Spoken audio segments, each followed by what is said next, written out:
বিসমিল্লাহির রহমানির রহিম। পরম করুণাময় ও অসীম দয়ালু আল্লাহর নামে শুরু। ومن أحسن قولا ممن دعا إلى الله وعمل صالحا وقال إنني من المسلمين.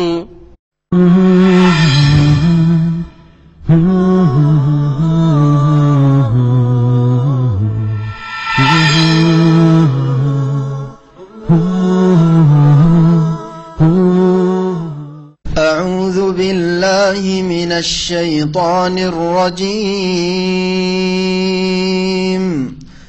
بسم الله الرحمن الرحيم. يا أيها الذين آمنوا إنما المشركون نجس فلا يقربوا المسجد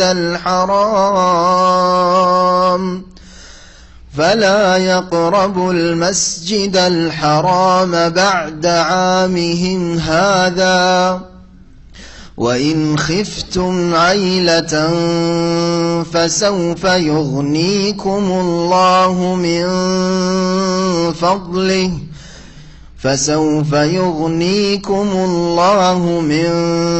فضله إن شاء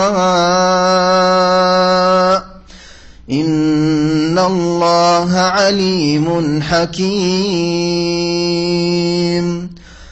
قاتلوا الذين لا يؤمنون بالله ولا باليوم الآخر ولا يحرمون ما حرم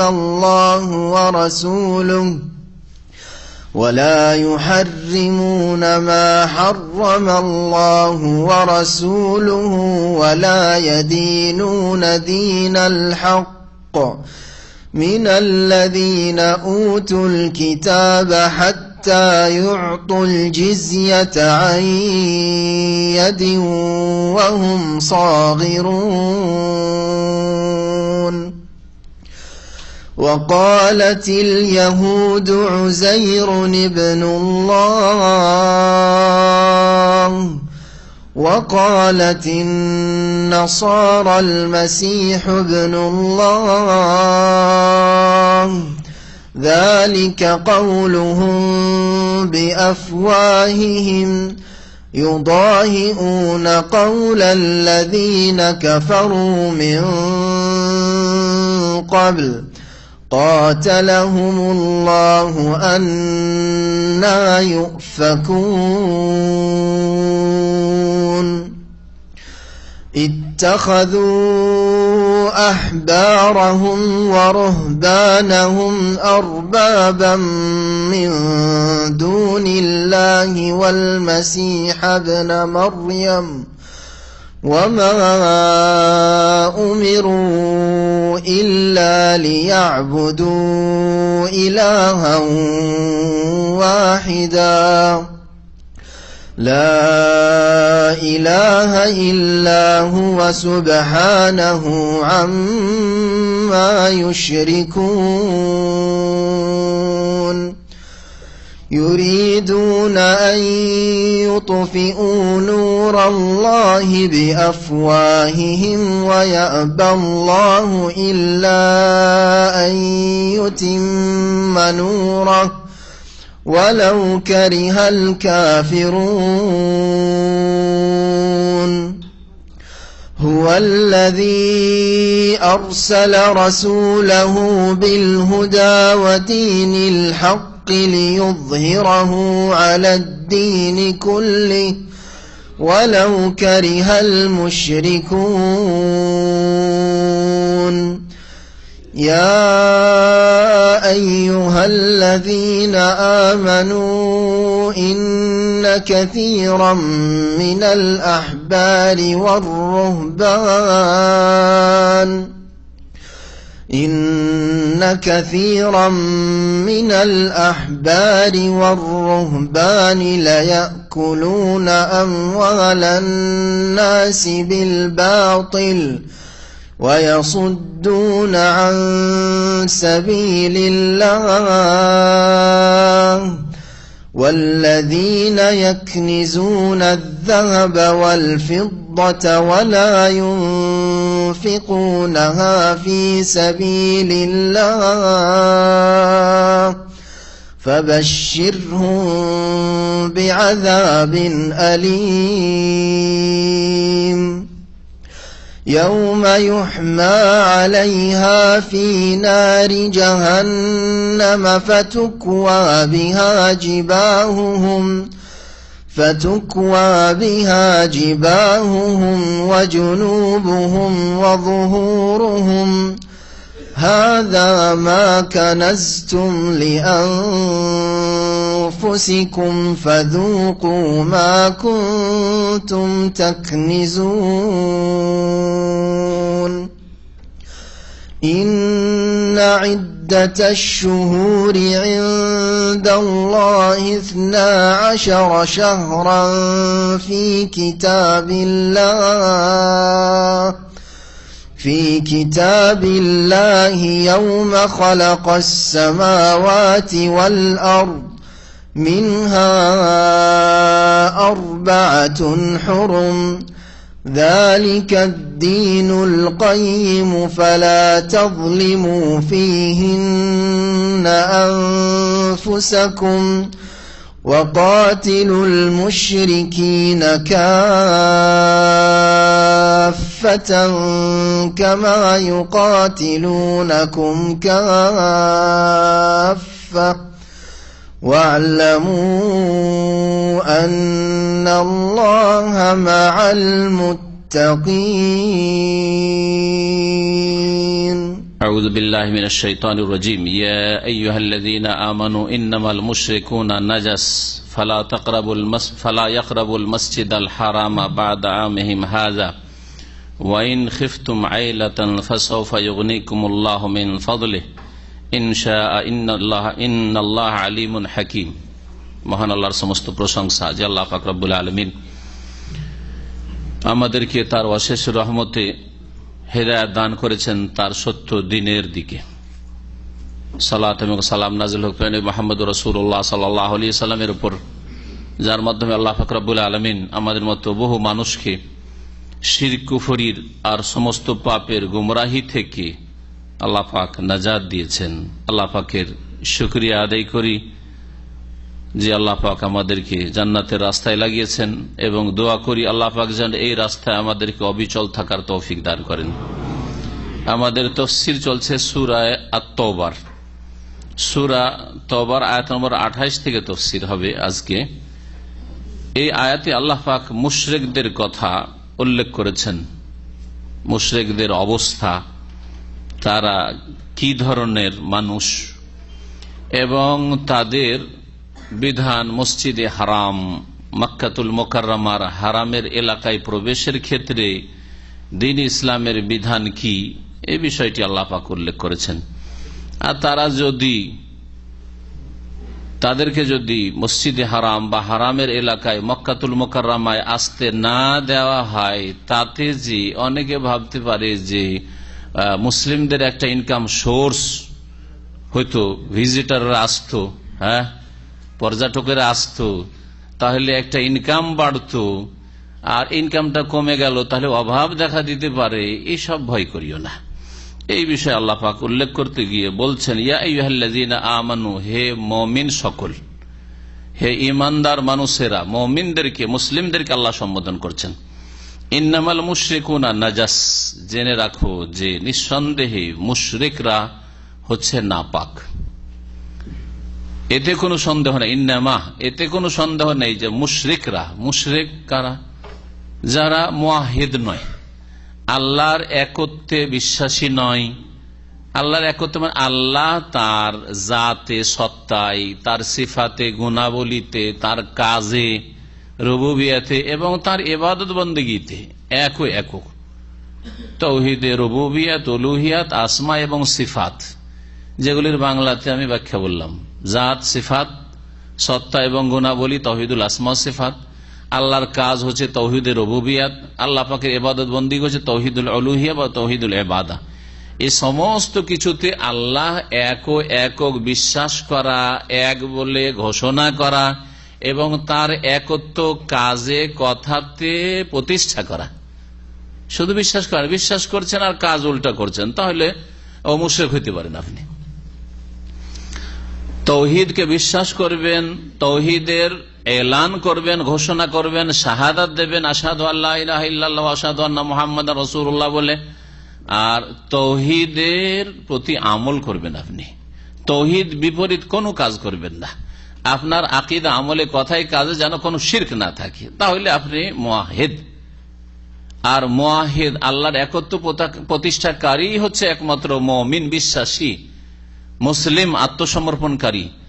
আর যারা মুশরিক, বহুত্ববাদী, তারা আল্লাহর সামনে আত্মসমর্পণ করে আর দেবদেবীর সামনে আত্মসমর্পণ করে, অথবা দরগাতে, মাজারে আত্মসমর্পণ করে। সুতরাং মুসলিম কি করে? মুসলিম মানে হচ্ছে আত্মসমর্পণকারী একমাত্র আল্লাহর সামনে। ও আসলাম তো মা সুলাইমান লিল্লাহি রাব্বিল আলামিন, বিলকিসুতে কথা বলেছে, আমি আসলাম তো আত্মসমর্পণ করছি সুলাইমান আলাইহিস সালামের সাথে, তার মতো লিল্লাহি রাব্বিল আলামিন, রব্বুল আলামিন যিনি আল্লাহ, তার সামনে শুধু। তাহলে যেই ব্যক্তি আল্লাহ ছাড়া অন্য কোন ব্যক্তি, বস্তু, জীবিত, মৃত, দরগা, দুর্গা আতে মনে করে যে সেখানেও কিছু পাওয়া যায় বা তারাও আমাদের খোঁজ খবর রাখে আর দিতে পারে, তারা মুমিন নয়, তারা মুওয়াহিদ নয়, তারা মুশরিক। তারা যে কোনো জাতির সাথে সম্পর্ক রাখুক না কেন, যদিও তাদের নাম জাতিতে, তাদের কার্ডে মুসলিম হোক না কেন, তারা মুশরিক যদি আকীদায়, কথায়, কাজে শিরক থাকে। তাহলে ইন্নামাল মুশরিকুনা নাজাস, আল্লাহ পাক বলছেন নিঃসন্দেহে যারা বহুত্ববাদী মুশরিক তারা হচ্ছে নাপাক, নাজাস।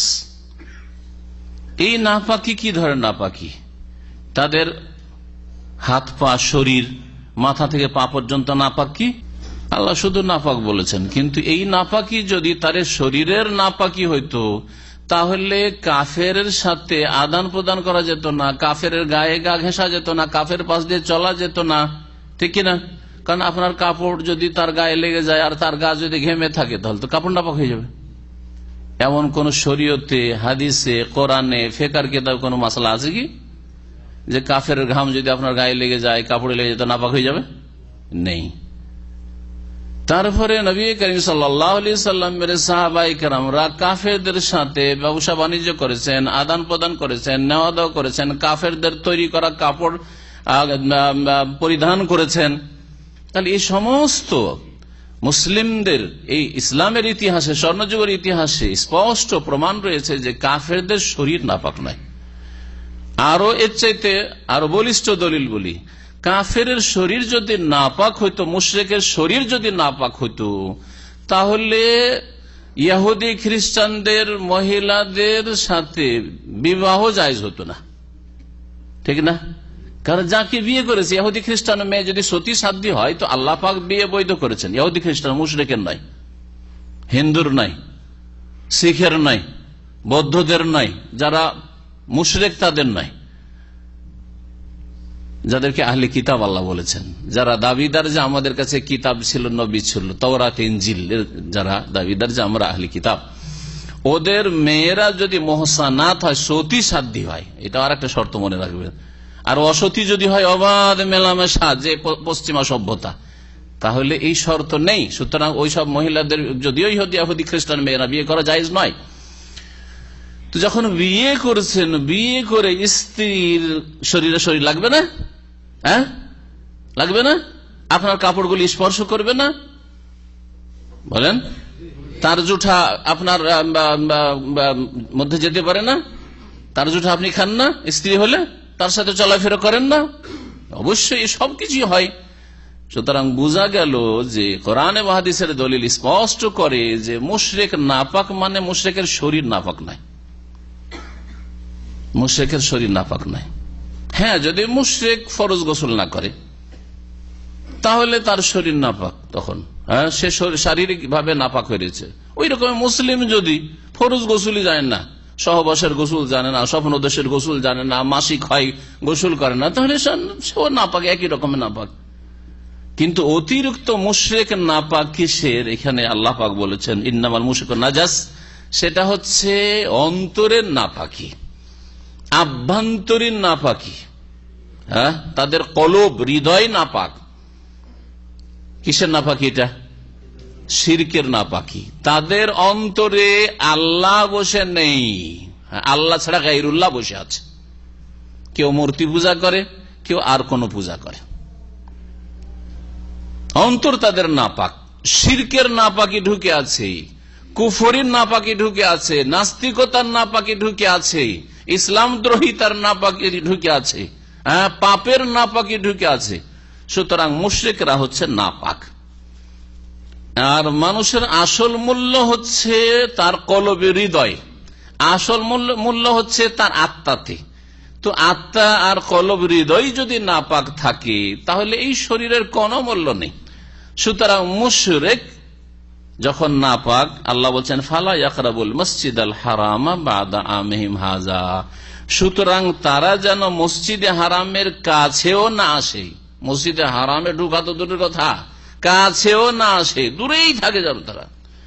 বাদা আমিহিম হাযা, এই বছরের পরে, এই বছরের পরে, নবম হিজরিতে, মক্কা বিজয়ের পরে, মক্কা বিজয় অষ্টম হিজরিতে, নবম হিজরিতে আয়াত নাযিল হচ্ছে। আর নবী করিম সাল্লাল্লাহু আলাইহি ওয়াসাল্লাম শুরুতে প্রথম যখন সূরা তাওবার তাফসীর শুরু করি, হজের আমির বানিয়ে কাকে পাঠিয়েছিলেন? খলিফা আবু বকর সিদ্দিক রাদিয়াল্লাহু তাআলা আনহুকে। আর এই সূরা তাওবার আয়াতগুলি তার সাথে ঘোষণা করার জন্য, তার সহযোগিতার জন্য, এবং নবী করিম সাল্লাল্লাহু আলাইহি ওয়াসাল্লামের পরিবারের একজন সদস্য হইতে হবে, এইসব ঘোষণা যেহেতু নবীর প্রতিনিধি হিসাবে করতে হবে, সুতরাং কাকে পাঠিয়েছিলেন? আলী রাদিয়াল্লাহু তাআলা আনহুকে পাঠিয়েছিলেন। এই বছরে যে আবু বকর আমার সাহাবী হজে গিয়েছে আর আলী গিয়েছে ঘোষণা করার জন্য যে হজের মাঠে, মেনাতে, আরাফাতে, মুজদালিফাতে, আর মক্কাতুল মুকাররমায়, সাফাতে, মারওয়াতে, কোথাও যেন হারামের এলাকায় কোন মুশরিককে এই বছরের পরে আর না দেখা যায়। এটা হচ্ছে আল্লাহ পাকের ঘোষণা। জমিন কার? আল্লাহর জমিন কিনা? তো আল্লাহ পাকের ঘোষণা করার অধিকার ন্যায্য আছে না নেই? অবশ্যই আছে। আরে সরকারের যদি অধিকার থাকে যে এই এলাকা সরকারি অফিস আদালত তৈরি হবে বা সরকারি প্রজেক্ট হবে, সুতরাং যাও তোমরা এই এলাকা থেকে অন্য জায়গায় তোমাদেরকে জায়গা দেওয়া হচ্ছে, যাও এইসব এলাকায় চলে যাও, এটা ন্যায্য অধিকার মনে করছে না? করছে না? যে কোন সরকার করছে না? করছে না?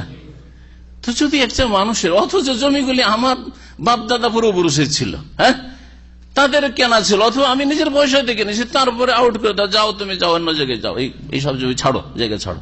ফালা ইয়াকরাবুল মসজিদাল হারামা বাদা আমিহিম হাযা, এই বছরের পরে তারা মসজিদে হারামের কাছেও না আসে। মসজিদে হারাম বলতে শুধু মসজিদের অংশটুকু নয়, মসজিদে হারাম বলতে কাবার তার চারিপাশে যে মসজিদ রয়েছে, মসজিদে হারাম যেটা, সেটা বোঝানো হয়নি, বরং কি বোঝানো হয়েছে? পুরা হুদুদে হারাম, হারামের এলাকা বোঝানো হয়েছে। কি করা হয়েছে? পুরা হারামের এলাকা বোঝানো হয়েছে। কারণ কোরআন কারীমের ভাষায় অনেকগুলি দলিল মুহাক্কিকিন, গবেষক, ওলামারা, ইমাম ইবনুল কাইয়িম রাহমাতুল্লাহ আরো অনেক আলেমরা পেশ করেছেন যে মসজিদে হারাম বলতে, মসজিদে হারাম বলতে কি বোঝানো হয়েছে? হারামের এলাকা, যতদূর পর্যন্ত হারামের বর্ডার। আপনারা যারা মক্কায় ঢুকেছেন ভালো করে খেয়াল করলে, মক্কায় যে দিক থেকে ঢুকেন না কেন, শুরু হচ্ছে একটা করে বড় উঁচা পিলার আছে, আর ওতে লেখা আছে, আরবিতে লেখা আছে বিদায়াতুল হারাম। ওই দিক থেকে যখন বেরোবেন, নেহায়াত হাদ্দিল হারাম, হারামের সীমানা শেষ, ইংরেজিতে আর আরবিতে, এই দুই ভাষায় লেখা আছে পিলারের উপর। প্রত্যেক দিকে কোন দিকে একটু কাছে, যেমন মদিনার রাস্তা দিয়ে যখন মক্কায় ঢুকবেন তখন মক্কাতুল মুকাররমার যে কাবা, কাবার কাছাকাছি মাত্র কয়েক কিলোমিটার গিয়ে মসজিদে তানঈম, মসজিদে তানঈম যেটাকে মসজিদে আয়েশা আজকাল লোকেরা বলে, তানঈম নামক স্থানে যে মসজিদ, এই জায়গা এটা সবচাইতে কাছে, মাত্র 3-4 কিলোমিটার হয়তো হবে। দুরিয়ালে আজকাল যায়, যারা সস্তা উমরা করে যায় আর আসে, যায় আর আসে, ওখানে যায়। এটা হারামের কাছের বর্ডার। কোন কোন দিকে অনেক দূর পর্যন্ত আছে, যেমন আপনি মেনা পার হয়ে মুজদালিফা যাবেন, আরাফার দিকে যাবেন, তখন মেনাও পার হয়ে যান, মেনায় 5-6 কিলোমিটার, তারপরে আবার মুজদালিফা আরো 3-4 কিলোমিটার, তারপরে যান একেবারে আরাফার আগে শেষ হয়ে যাচ্ছে। আরাফা হারামের এলাকায় পড়ে না, হারামের বাইরে আরাফা। বিভিন্ন দিকে, কোন দিকে একটু দূরে গিয়ে বর্ডার আছে, কোন দিকে কাছে আছে। নবী করিম সাল্লাল্লাহু আলাইহি ওয়াসাল্লাম বা তার আগে ইব্রাহিম আলাইহিস সালামের জামানা থেকে আরবরা জানতো যে হারামের এলাকা কত দূর পর্যন্ত, এই এলাকাকে হারাম বলা হয়। হারামের এলাকার জন্য বেশ কিছু বিধিবিধান রয়েছে। কুড়িয়ে পাওয়া বস্তু সেখানকার গ্রহণ করা যাবে না, চিরকাল ঘোষণা করতে থাকতে হবে। সেখানকার ঘাস বা গাছ যেগুলি নিজে থেকে জন্মে যায় সেগুলি কি কাটা যাবে না। তবে আপনি যদি ফসল করেন, আবাদ করেন, তাহলে কাটতে পারবেন। আপনি যদি আবাদ করেন তাহলে সেটা কাটতে পারবেন। আর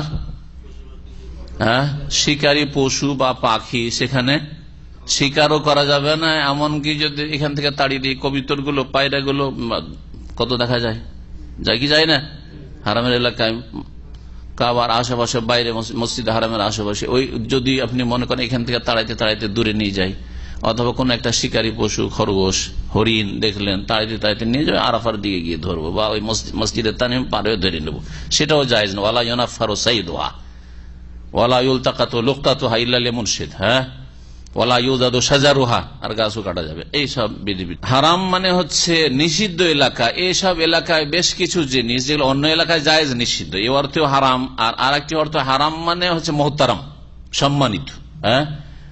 সম্মানিত এলাকা, এই এলাকার মর্যাদা, সম্মান অন্য এলাকার তুলনায় বেশি রয়েছে। তো হারামের এলাকায় কোন মুশরিক প্রবেশ করবে না এই বছরের পরে, যাতে করে নবী করিম সাল্লাল্লাহু আলাইহি ওয়াসাল্লাম তার পরের বছর যে আসছেন হজে, বিদায় হজে, তাতে কোন মুশরিক আর হজে না থাকে। কারণ মুশরিকরা শিরক করতো আর হজ করতো, তালবিয়া পড়তো আর তালবিয়াতে শিরক করতো, লব্বাইক লব্বাইক করতো, আর ওর সাথে বলতো ইল্লা শারিকান তামলিকুহু ওয়া মা মালাক। এমন শরিক রয়েছে যেই শরিকের মালিক আল্লাহ, তুমি বড় মালিক, ওরা ছোট মালিক। যেমন আজকাল আমাদের দেশের কবর মাজার পন্থীরা, আল্লাহ হচ্ছে বড় এলা, আর আমাদের ওলি আউলিয়া গৌস কুতুবকে আল্লাহ পাক ভাগ করে দিয়েছেন, ক্ষমতা দিয়ে রেখেছেন। এরাও গায়েবের খবর জানতে পারে, কিন্তু আল্লাহর দান এটি, আল্লাহ এদেরকে ক্ষমতা দিয়ে রেখেছেন। আল্লাহ সত্যগত ক্ষমতা, আর এদের হচ্ছে আল্লাহ প্রদত্ত ক্ষমতা। এসব শিরকি আকীদা, একই রকমের শিরকি আকীদা। ওয়াইন খিফতুম আইলাহ, আল্লাহ পাক বলছেন যে যখন কাফের মুশরিকরা প্রবেশ করবে না মসজিদে হারামের এলাকায়, তাহলে তোমাদের যে আশঙ্কা হয়। আর কিছু লোক নতুন নতুন যারা মুসলমান হয়েছিল মক্কার, তারা এই আশঙ্কা করেছিল যে নবী সাল্লাল্লাহু আলাইহি সাল্লাম এই হুকুম করে দিলেন, কোরআন আয়াত নাজিল হয়ে গেল যে আর কোন মুশরিক আসতে পারবে না, তাহলে তা হাজির সংখ্যা কমে যাবে, জিয়ারতকারীর সংখ্যা কমে যাবে, ওমরাকারীর সংখ্যা কমে যায়, লোকের আসতো, কাফের মুশরিক আসতো, মুসলিম আসতো, তাহলে সংখ্যা বাড়তো, তখন আমাদের ইনকাম একটা হইতো। এখানে তো খাদ্যের কোনো ব্যবস্থা নেই, বাইরে থেকে লোকেরা আসবে, টাকা পয়সা আমাদের কাছে খরচ করে যাবে, ইনকাম করবো, তাই না হবে, কোথায় খেতে পাবো। এই ভয় কিছু লোকেরা করেছিল। আল্লাহ তার জবাব এখানে। আর তারপর আল্লাহ তো অন্তর্যামী, মনের মধ্যে কি ঘুরছে তাও তো আল্লাহ জানছেন। যেদের মনে নতুন নতুন মুসলিম, কাফের তো এখান থেকে বিতাড়িত হয়েছে অথবা ইসলাম গ্রহণ করেছে, কারণ এদের থাকা নিষেধ। কিন্তু যেগুলি নতুন নতুন মুসলিম হয়েছে, কি করে খাবো যদি লোকজনের সংখ্যা কমে যায় আগামী বছর? এবার হজে এত হাজার বা এত লাখ আসতো, আগামী বছর তো কমে যাবে, শুধু মুসলিমরা আসবে, মুশরিক আসতে পারবে না। আল্লাহ বলছেন ওয়াইন খিফতুম আইলাহ, তোমরা যদি দরিদ্রতার আশঙ্কা করো, ভয় করো। আইলাতুন মানে ফাকরুন, দরিদ্রতার যদি তোমরা ভয় করো, ফাসাউফা ইউগনিকুমুল্লাহু মিন ফাজলি, তাহলে জেনে রাখো যে নিশ্চিত আল্লাহ তোমাদেরকে অভাব মুক্ত করে দেবেন তার অনুগ্রহের মাধ্যমে। মিন ফাজলিহি, তার অনুগ্রহে, ফজল করমে তিনি তোমাদের অভাব দূর করে দেবেন। অভাব দূরকারী আল্লাহ, আল্লাহ অভাব তোমাদের দূর করে দিবেন। এই কথা চিন্তা করিও না যে এদেরকে না আছে কি করে খাবো।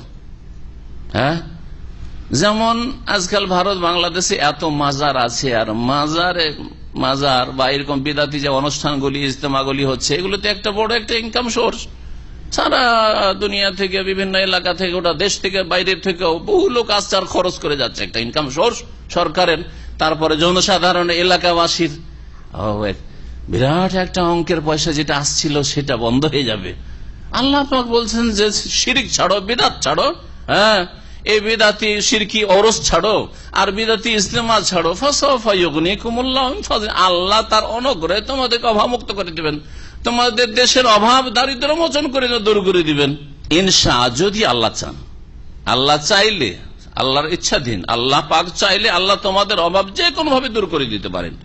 ইন্নাল্লাহ আলিমুন হাকিম, নিঃসন্দেহে আল্লাহ পাক রব্বুল আলামিন সর্বজ্ঞ, সবকিছু জানেন, আলিম আর হাকিমুন, আর তিনি মহাবিজ্ঞানী, প্রজ্ঞাবান। সুতরাং আল্লাহ পাকের যে কোনো আদেশ নিষেধে হিকমত, প্রজ্ঞা রয়েছে।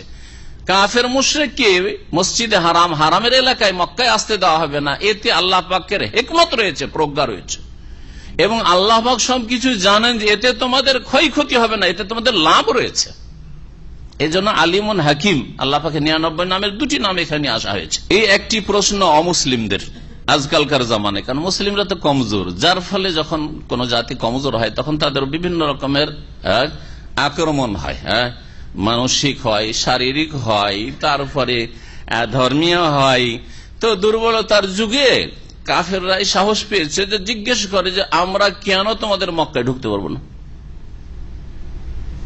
কেন তোমাদের মক্কায় ঢুকতে পারবো না, আমরাও ঢুকবো।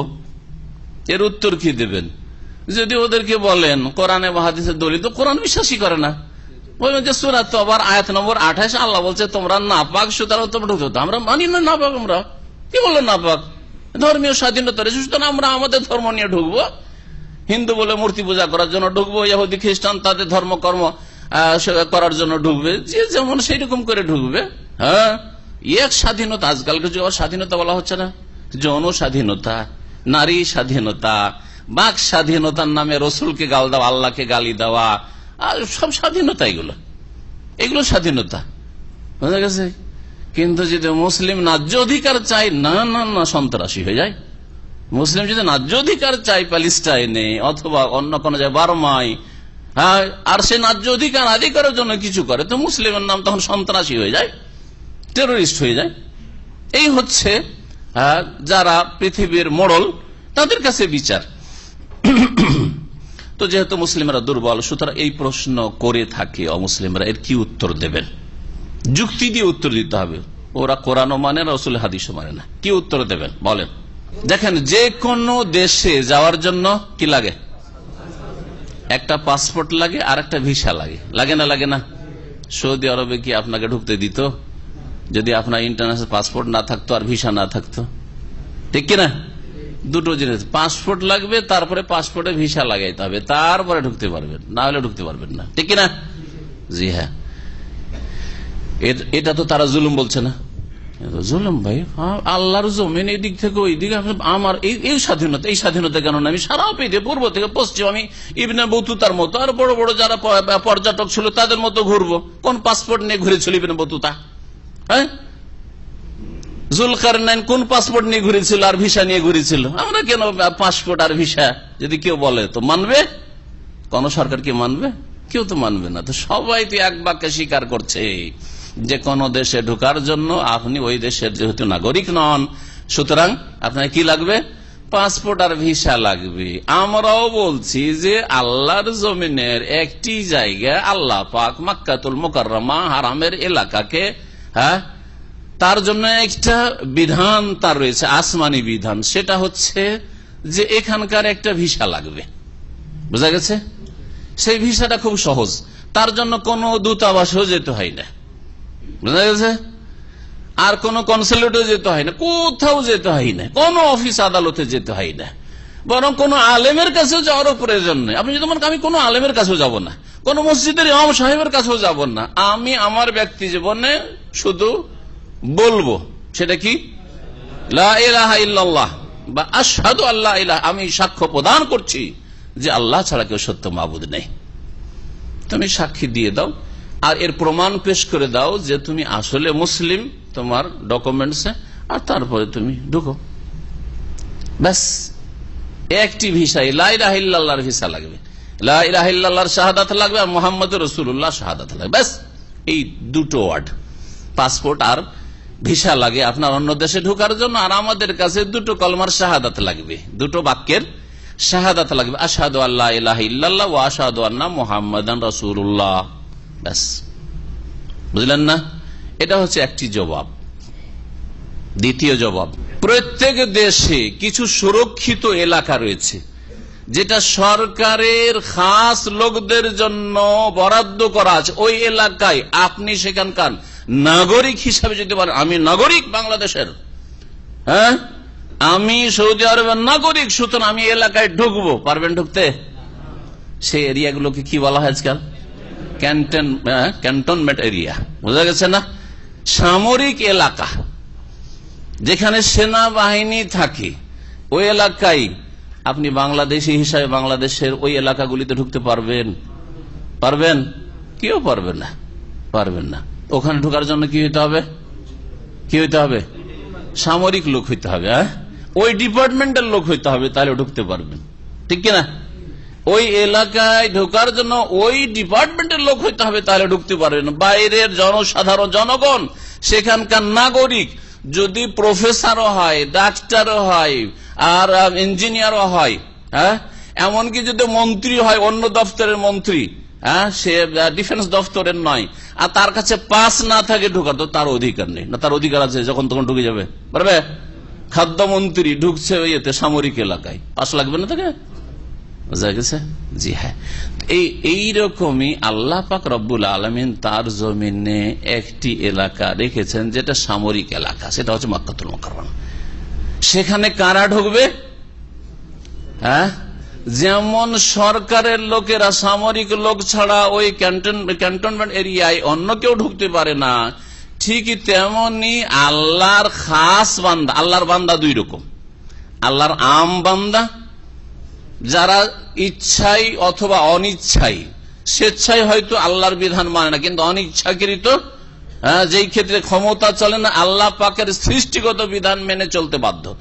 আল্লাহ মুখ তৈরি করেছেন এখান থেকে খাবার ঢুকানোর জন্য, চোখ সৃষ্টি করেছেন দেখার জন্য, ওইভাবেই দেখে, কাফেরও দেখে, নাস্তিকও দেখে, আর ও দিয়ে খায়, তাই না? পা দিয়ে চলে, হাত দিয়ে ধরে, ঠিক কিনা? তো এইগুলোর ক্ষেত্রে যেহেতু তার ক্ষমতা চলে না আল্লাহর নাফরমান বিরুদ্ধাচরণ করার, সেই জন্য আল্লাহর সৃষ্টিগত বিধানগুলি মেনে চলে, কিন্তু আল্লাহর শরীয়তগত বিধানগত বিধানগুলি মানে না। আল্লাহর যেগুলো এই বিধান, শরীয়তগত বিধান, সেগুলির ক্ষেত্রে যেহেতু ক্ষমতা আছে তার, আমি কালেমা পড়বো না, আমি বিশ্বাস করব না আল্লাহর একত্বকে, আমি রসুলকে রসুল বলে বিশ্বাস করব না, আমি নামাজ পড়বো না, আমি রোজা রাখবো না, এই ক্ষমতা সেই জন্য অস্বীকার করে। সুতরাং আল্লাহ পাকের বান্দা, মানব জাতি হচ্ছে দুই রকম। খাস বান্দা যারা হচ্ছে মুমিনিন, মুসলিমিন, আত্মসমর্পণকারী, আর আম বান্দা মুসলিম অমুসলিম সকলে আল্লাহর গোলাম। ইয়া ইবাদিয়াল্লাযীনা আসরাফু আলা আনফুসিহিম, হে আমার বান্দারা যারা সীমা লঙ্ঘন করেছে, নিজের উপর জুলুম করেছো। এতে কাফের সম্বোধনে শামিল কিনা? শিরিক করে, কুফরি করে, নাস্তিক হয়ে জুলুম করেছো, লা তাকনাতু মির রাহমাতিন, আল্লাহর রহমত থেকে নিরাশ হইও না। এখনো বেঁচে আছো, তওবার দরজা, রহমতের দরজা খোলা আছে। কাফের সামনে খোলা নেই, হ্যাঁ হিন্দুর সামনে খোলা নেই, কবর পূজারীর সামনে খোলা নেই, হ্যাঁ চোর আর জানাকারীর সামনে খোলা নেই, সবার সামনে খোলা আছে, ঠিক না? অমুসলিমের সামনে খোলা আছে। লা তাকনাতু মির রাহমাতিল্লাহ ইন্নাল্লাহা ইয়াগফিরু যুনুবা জামিআ, তুমি যদি তওবা করে সংশোধন করে নাও তোমার কর্মজগতে, এই জগতে, তাহলে আল্লাহ সব গুনাহই মাফ করতে পারেন। তাহলে আল্লাহর আম বান্দার কথা কোরআন কারীমে উল্লেখ করা হয়েছে। আম বান্দা আল্লাহর আম জমিনে চলাফেরা করবে, আর খাস বান্দা মুসলিমিন, এরা হচ্ছে আল্লাহর সামরিক, আল্লাহর দ্বীনের জন্য, যেমন দেশের জন্য জানের কুরবানি, হ্যাঁ স্ত্রীকে বিধবা করা, আর ছেলে মেয়েদেরকে ইয়তিম করার জন্য প্রস্তুত রয়েছে সামরিক লোকেরা। ঠিক তেমনি আল্লাহর অনগত বান্দা যারা মুসলিম, তারা আল্লাহর দ্বীনকে প্রতিষ্ঠা করার জন্য, তারা স্ত্রীকে বিধবা করার জন্য আর ছেলে মেয়েদের ইয়তিম করার জন্য প্রস্তুত হয়ে রয়েছে মুজাহিদিন। ওরা শুধু মক্কাতুল মুকাররমে ঢুকবে, তারা হচ্ছে মুসলিমিন মুমিনিন। বুঝতে পেরেছেন? জি। ওদের জন্য এই দুটো উত্তর, অমুসলিমদের জন্য। আর মুসলিমের জন্য বলবেন যে সূরা তাওবাতে আল্লাহই বলেছেন, নবী করিম সাল্লাল্লাহু আলাইহি ওয়াসাল্লাম বলেছেন যে আখরিজুল মুশরিকিনা মিন জাজিরাতিল আরব। নবী করিম সাল্লাল্লাহু আলাইহি ওয়াসাল্লাম শেষ জীবনে বলেছেন, দেখো তোমরা মুশরিকদেরকে, বহুত্ববাদীদেরকে আরব উপদ্বীপ থেকে বের করে দাও, শুধু মক্কা থেকেই নয়, আরব উপদ্বীপ থেকে, আরব উপদ্বীপে যেন কোনো মুশরিক না থাকে। এই হচ্ছে নবী সাল্লাল্লাহু আলাইহি ওয়াসাল্লাম ওসিয়ত। যার বাস্তবায়ন করেছেন ওমর ফারুক রাদিয়াল্লাহু তাআলা আনহু। এবং নবী সাল্লাল্লাহু আলাইহি ওয়াসাল্লাম আরো বলেছেন যে এই আরব উপদ্বীপ লা ইয়াজতামিউ ফিহা দীনানে, এই আরব উপদ্বীপে জাজিরায় কোন কালে দুটো ধর্ম একসাথে হইতে পারে না। দুটো ধর্ম একসাথে থাকবে এটা হইতে পারে না। এটা হচ্ছে নবী করিম সাল্লাল্লাহু আলাইহি ওয়াসাল্লামের হুকুম। জি, তো মুসলিমকে একটা আয়াত বলবেন, হাদিস বলবেন, কিন্তু অমুসলিমকে ওই দুটো যুক্তি মনে রাখবেন। জি, এইসব ক্ষেত্রে যখন সরকারকে বলেন না যে জুলুম করেছে, আমাদেরকে ঢুকতে দেয় না, অথচ আমার দেশের ভূমি, দেশকে ভালোবাসি আমি, সুতরাং আমি যে কোনো জায়গায় ঢুকবো, ঢুকতে দেয় না, তারপর অপরাধ করে না সরকার, তো আল্লাহ কোন অপরাধ করেছে? আল্লাহ বলছেন যে সহজে একটা ভিসা আছে, তুমি নিয়ে নাও, নিজে থেকে নিয়ে নাও, স্বাধীনভাবে নিজেই নিয়ে নাও আর ঢুকে পড়ো। তুমি আমাদের কাছ থেকে একবারে পার্মানেন্ট সার্টিফিকেটও লাগবে না, কালেমায়ে তাইয়্যিবা পড়ার পর একটা টেম্পোরারি যদি সার্টিফিকেট নেন, টেম্পোরারি সার্টিফিকেট ইসলামী সেন্টার থেকে নিয়ে নেন, আর নেওয়ার পরে আপনার একামা যে আছে, আপনার আইডি কার্ড, এখানকার হিন্দু, ইহুদি, খ্রিস্টান যা কিছু হোক না কেন, আপনাকে দেশের সরকার অনুমতি দিয়ে সেখানে কাজ করার জন্য, আপনি ওই আপনার টেম্পোরারি সার্টিফিকেট নিয়ে মক্কা চলে যান না কেন, কেউ কিছু বলবে না আপনাকে। ওমরা করতে যাচ্ছি, হ্যাঁ, জিয়ারতে যাচ্ছি, আমি আল্লাহর ইবাদত করার জন্য হারামে যাচ্ছি। তো আল্লাহ পাক রব্বুল আলামিন মুশরিককে কি বলেছেন? নাপাক বলেছেন। তারপরে আল্লাহ রব্বুল আলামিন মুশরিকদের কথা এতক্ষণ পর্যন্ত সূরা তওবায় উল্লেখ করলেন, এখন আহলে কিতাব ইহুদি নাসারাদের কথা উল্লেখ করেছেন। মুশরিকদের ক্ষেত্রে আল্লাহ পাক রব্বুল আলামিন যা কিছু উল্লেখ করার করলেন, যা এতক্ষণ পর্যন্ত শুনেছেন কয়েকটি আলোচনায়, এখন আহলি কিতাবরা যদি মুসলিম দেশে বসবাস করতে চায়, তাহলে তাদের বসত্ব স্বীকার করে নত হয়ে বাৎসরিক মাথা প্রতি তাদেরকে জিজিয়া দিতে হবে, এই বিধানটি আল্লাহ পাক উল্লেখ করেছেন আয়াত নম্বর 29 সূরা তওবার।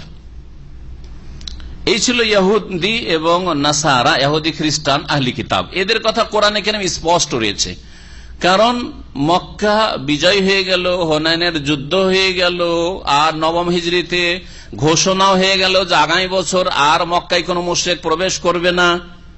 নবী করিম সাল্লাল্লাহু আলাইহি সাল্লাম এখন দেখলেন যে আরব উপদ্বীপে তো আর কোন বড় শত্রু মাথা উঠিয়ে নেই যে আমাদেরকে ধমকাবে চমকাবে, কিন্তু হ্যাঁ, ইহুদি খ্রিস্টান শক্তি, রোমান শক্তি ধমকাচ্ছে ওখান থেকে, শাম দেশ থেকে আসছি, আমরা প্রস্তুতি নিচ্ছি। নবী করিম সাল্লাল্লাহু আলাইহি ওয়াসাল্লাম তাবুকের প্রস্তুতি নিলেন, তাবুকের কথা সামনের সপ্তাহ থেকে ইনশাআল্লাহ আমাদের তাফসীরে আসবে, তার আগে পর্যন্ত ইনশাআল্লাহ আজকে তাফসীর করে সারার চেষ্টা করব। আহলে কিতাব যদি মুসলিম দেশে বসবাস করতে চায়, খাইবারে বসবাস করছিল আহলে কিতাব ইহুদি, খাইবার যুদ্ধের পরও তাদেরকে তাদের জমি জায়গা ফিরিয়ে দিয়েছিলেন, তোমরা থাকো এখানে বসবাস করো ইসলামিক স্টেটে, কিন্তু তোমাদেরকে জিজিয়া দিতে হবে। এই জিজিয়ার বিধান আল্লাহ পাক উল্লেখ করেছেন। আল্লাহ পাক বলছেন, কাতিলুল্লাযীনা লা ইউমিনুনা বিল্লাহি ওয়ালা বিল ইয়াউমিল আখির, ওই সব লোকদের বিরুদ্ধে তোমরা সশস্ত্র লড়াই করো। আল্লাযীনা লা ইউমিনুনা বিল্লাহ, যারা আল্লাহর প্রতি বিশ্বাস করে না, ওয়ালা বিল ইয়াউমিল আখির, যারা পরকালে বিশ্বাস করে না, আল্লাহ বিশ্বাস করে না আর পরকালে বিশ্বাস করে না। আল্লাহকে 6টি যে ইমানের স্তম্ভ রয়েছে তার 2টি আল্লাহ উল্লেখ করেছে, আল্লাহকে বিশ্বাস করা আর পরকালকে বিশ্বাস করা। তো নবীকে বিশ্বাস করে, যখন আল্লাহকে বিশ্বাস করে না আর পরকালও বিশ্বাস করে না, হ্যাঁ, তাহলে নবীকে কেন? নবীকেও বিশ্বাস করে না। কিতাবকে, কোরআনকে বিশ্বাস করে, তাও করে না, 4টা হইল। আর হ্যাঁ, মালায়েকাও বিশ্বাস করে না, আর তারপরে তকদিরকেও বিশ্বাস করে না। এই হচ্ছে 6টা স্তম্ভ, 2টো বলে 6টির দিকে ইঙ্গিত করা হয়েছে, এসব বিশ্বাস করেন এরা। আর কি মুসলিম হওয়ার জন্য আর একটা শর্ত রয়েছে, সেটাও মানে, সেটা হচ্ছে ওয়ালা ইউহাররিমুনা মা হারামাল্লাহু ওয়া রাসূলুহু, আর আল্লাহ এবং তার রাসূল সাল্লাল্লাহু আলাইহি ওয়াসাল্লাম যা হারাম করেছেন সেগুলিকে হারাম মনে করে না। আল্লাহ শুকুর হারাম করেছেন, এদের শুকুর প্রধান গোশত হামবার্গার। কোন মুসলিম হামবার্গার বলবেন না, কথা বুঝেন? বার্গার বলেন, হামবার্গার বলি না। হামবার্গার মানে শুকুরের গোশত দেওয়া বার্গার, বুঝা গেছে? কিন্তু মুসলিম বড় অজ্ঞ। আল্লাহ যা হারাম করেন তা হারাম মনে হয়, জিনা তাদের কাছে হারাম, ধর্ষণ হারাম, জবরদস্তি করলে সম্মতি থাকলে কোনো অসুবিধা নেই, ঠিক কিনা? তাহলে জিনাও হারাম নয় তাদের কাছে, সামান্য সীমিত অর্থে হারাম। ধর্ষণ, তাও ধর্ষণ প্রমাণ করতে হবে যে ধর্ষিতা হয়েছে, আরে প্রমাণ কাজে মেডিকেল চেক আর লাঞ্ছিত করে ফেলবে ওই মেয়েটিকে যদি কেস করে, তাহলে এ হচ্ছে মানুষের তৈরি করা আদালত। লাঞ্ছিত করে ফেলবে পশ্চিমা আইনে তাকে, তার ধর্ষণ যাতে সে ধর্ষিত হয়েছে এটা প্রমাণ করার জন্য মানিজ্যতের বিষয় হয়ে গেছে। উযুবিল্লাহ। আর যদি সম্মতি থাকে তো অসুবিধা নেই, দুইজনের রাজি, ক্যা করেগা কাজী, বুঝা গেছে, কোনো অসুবিধা নেই। হচ্ছে মানুষের তৈরি করা জালেমান আইন। তো আল্লাহ যা হারাম করেছেন সেগুলিকে এরা হারাম মনে করে না, আল্লাহ যা হালাল বলছেন সেগুলি হালাল মনে করেন না। গরুর গোশত হালাল করেছেন, এরা হালাল মনে করে না। জি, যেমন হারামকে হারাম মনে করতে হবে তেমন হালালকে হালাল মনে করতে হবে, এটা মনে রাখবেন। না, দুটোই অপরাধ, এই দুটোই একই রকমের অপরাধ। আল্লাহ পাক বলছেন যে তাহলে কয়টি হলো? আল্লাহ পরকালে আল্লাহ বিশ্বাসী নয়, পরকালে বিশ্বাসী নয়, আর আল্লাহ যা হারাম করেছে, রাসূল হারাম করে সেগুলিকে হারাম মনে করে না। মদ হারাম করেছেন, আর এদের ফ্লাইটে মদ খায়, এরা খাওয়ায়, আকাশে উড়ে, সেকেন্ডের মধ্যে ধ্বংস হয়ে যাবে, তারপরে এরা মদ খায়। তো আকাশ পথেই যদি মদ খেতে পারে তো জমিনে কত মদ খায় এরা, হয়েছে। জি, তো আল্লাহ যা হারাম করেছেন হারাম মনে করেন, এই হচ্ছে তাদের অপরাধ। আর কি অপরাধ? ওয়ালা ইয়াদিনুনা দীনাল হক, এবং সত্য দিন তারা গ্রহণ করে না। সত্য দিনের আনুগত্য করা, দানা এদিন মানে আনুগত্য করা শাব্দিক অর্থ। দিনকে দিন, ইসলামকে দিন কেন বলা হয়? কারণ দিন হচ্ছে আনুগত্যের নাম। আপনি যদি মানেন তাহলে দিন পালন করলেন, আর যদি না মানে, আনুগত্য না থাকে, আমার ইচ্ছা মতো আমি মানবো, ভাই আমি 5 ওয়াক্ত পারি না 4 ওয়াক্ত মানবো, তাহলে দিন পালন করেন না আপনি। ভাই আমি রোজা রাখছি, যেদিন পারছি রাখছি, কি করবো, আজকে পারিনি, রাখি নাই, তাহলে আপনি দিন পালন করেন না, আপনি কুপ্রবৃত্তির অনুসরণ করেন, মনের পূজা করেন। ওয়ালা ইয়াদিনুনা দীনাল হক, সত্য দিনের আনুগত্য করতে হবে, মানতে হবে। আর সত্য দিন হচ্ছে দিন ইসলাম, দিনে হক হচ্ছে দিনে ইসলাম। ইন্নাদ-দীনা ইনদাল্লাহিল ইসলাম, যেই পূর্ণাঙ্গ ইসলাম শেষ নবী মুহাম্মদ রাসূলুল্লাহ সাল্লাল্লাহু আলাইহি সাল্লামকে দিয়ে আল্লাহ সমস্ত মানুষের জন্য পাঠিয়েছেন, এবং তার আগের আম্বিয়া রাসূলগণ সকলেই ভবিষ্যৎবাণী করেছেন। ঈসা আলাইহিস সালাম ভবিষ্যৎবাণী করেছেন, মুসা আলাইহিস সালাম ভবিষ্যৎবাণী করেছেন, এমনকি যেগুলি নবীদের কিতাবও নয়, হিন্দুদের বেদ পুরাণ, সেগুলি তো মুহাম্মদ রাসূলুল্লাহ সাল্লাল্লাহু আলাইহি সাল্লাম সম্পর্কে ভবিষ্যৎবাণী রয়েছে। অন্যান্য ধর্মগ্রন্থ থেকে নিয়ে তারা রচনা করে তাদের এই কিতাবগুলিতে ঢুকিয়েছে। নবী সাল্লাল্লাহু আলাইহি ওয়াসাল্লাম সম্পর্কে ভবিষ্যৎবাণী আছে বেদ পুরাণে, তার মানে এই নয় যে বেদ পুরাণ আল্লাহ প্রদত্ত আসমানি কিতাব বা ওহী ইলাহি নয়, মানুষের আর্যদের রচনা করা। কিন্তু আর্যদের কাছেও অন্যান্য ধর্ম সম্পর্কে তারা যেহেতু পণ্ডিত ছিল, জ্ঞান ছিল, সুতরাং কিছু ভালো কথা সেখানে স্থান পেয়েছে, হক কথা, সত্য কথা স্থান পেয়েছে। তারা সত্য দিনও মানে না, এই হচ্ছে তাদের অপরাধ। কারা তারা? এই মিন হচ্ছে তার বয়ান করার জন্য, ব্যাখ্যা করার জন্য। মিনাল্লাযিনা উতুল কিতাব, ওই সব লোকদের মধ্য থেকে যাদেরকে কিতাব প্রদান করা হয়েছে, তাওরাত দেওয়া হয়েছে না ইনজিল দেওয়া হয়েছে। ঈসা আলাইহিস সালাম অনুসরণের দাবি করে বা মুসা আলাইহিস সালাম অনুসরণের দাবি করে ইহুদি নাসারা, তাদের বিরুদ্ধে আল্লাহ পাক কি করতে বলছেন? কাতিলু, সশস্ত্র লড়াই করো। কতক্ষণ পর্যন্ত? ইসলাম পর্যন্ত। ইসলাম কবুল করো, না হয় লড়াই চলতে থাকবে। বলছেন না, আল্লাহ বলছেন না, তার আগে মাঝখানে একটা আছে কি? আল্লাহ পাক বলছেন হাত্তা ইউতুল জিজিয়াতা আন ইয়াদিন ওয়া হুম সাগিরুন, যতক্ষণ পর্যন্ত তারা জিজিয়া না দেবে, আন ইয়াদিন, নিজ হাতে, নিজ হাতে। আল্লামা আবু বকর জাযাইরি রাহমাতুল্লাহ তার আইসাউত তাফসিরে, অন্যান্য মুফাসসিরিন গণ, এমনকি আব্দুর রহমান সাদি যে আল্লামা মুফাসসির শেখ ইবনে ওয়াসিম রাহমাতুল্লাহ আলাইহির উস্তাদ, তিনিও তার তাফসিরে, এরকম বহু মুফাসসিরিন যারা সহিহ আকীদার সহিহ মানহাজ মুফাসসিরিন, তাদের কথা আমি উল্লেখ করি বিশেষ করে। তারা সকলে বলছেন আইয়াদিন মানে নিজ হাতে এসে সরকার বা সরকারের প্রতিনিধির কাছে জিজিয়া জমা করবে। যদি বড় কেউ জাদরেল মানুষ তাদের, সে চাকরের হাতে যারে আমার জিজিয়াটা দিয়ে তো পেমেন্ট করায়, যেমন আজকাল অফিসে চলে না, নিজে হয়তো মহাজন সাহেব যাই না, মহাজনের সে পিয়নকে পাঠালো, তার চাকর নকরকে পাঠালো, সব কাজ সেরে চলে আসছে, চলবে না, ইয়াদিন নিজের হাতে এসে জমা দিতে হবে।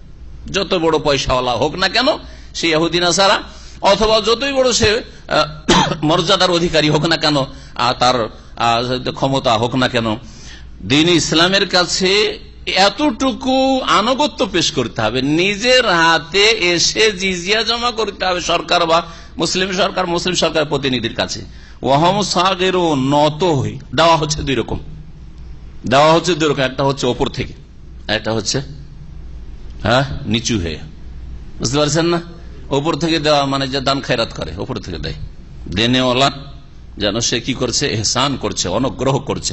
এটা ফকিরকে দান করছেন, তা আপনি ওপর থেকে দিচ্ছেন, আলিয়াদুল উলিয়া, ওপরের হাত।